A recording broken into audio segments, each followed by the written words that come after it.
পাচ্ছি না। আবার কিছুদিন বিরতি দেওয়ার পরে আমি এখন আবার নতুনভাবে নাটক দিয়ে শুরু করেছি। আর রিসেন্টলি আমার হচ্ছে একটা ওয়েব ফিল্মেরও কাজ শুরু হয়েছে, এটাতেও কাজ করতেছি আমি। বেশি ব্যস্ততা কাটছে নাটকে, হচ্ছে সিনেমা নিয়েও। আর আমার কয়েকটি সিনেমা পেন্ডিং এ আছে, ওগুলোর কাজ শেষ করব। আর রিলিজের অপেক্ষাতে আছে 3টি, এগুলো এখন সেন্সরে আছে।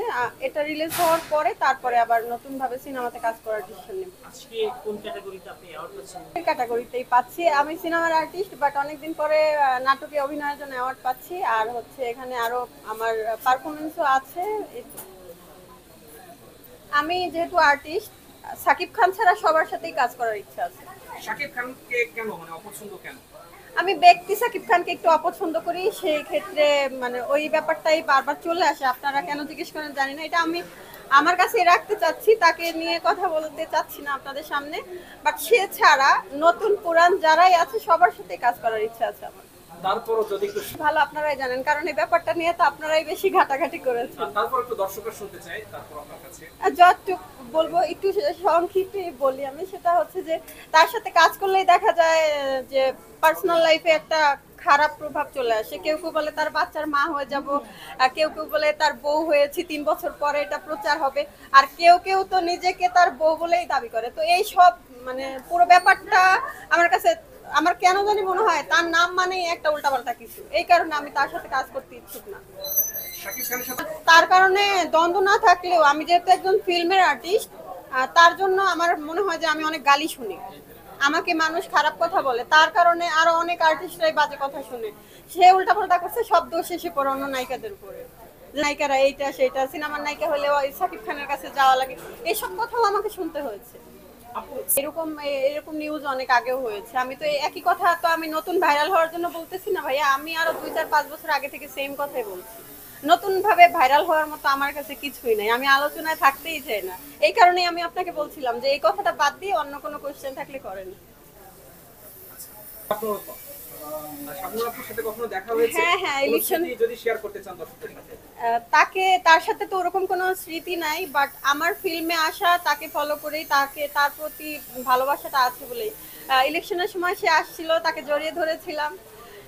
সে যেহেতু আমার ড্রিম হিরোইন, তার মানে সে সামনে আসার পরে আমার যেরকম লাগছে এটা আসলে বলা পসিবল না, ওই ফিলিংসটা প্রকাশ করা সম্ভব না।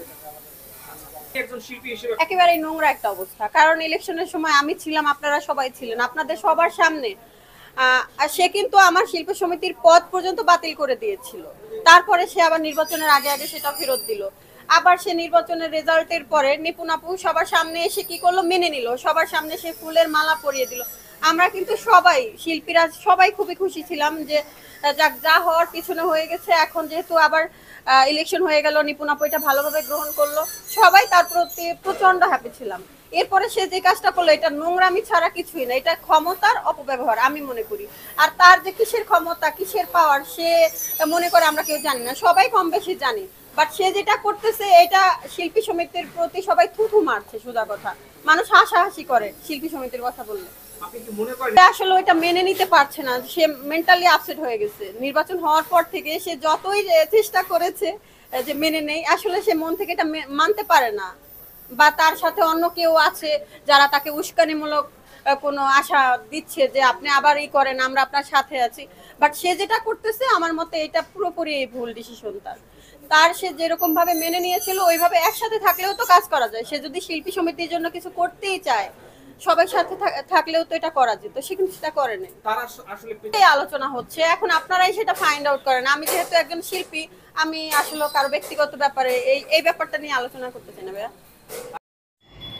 S karate TV.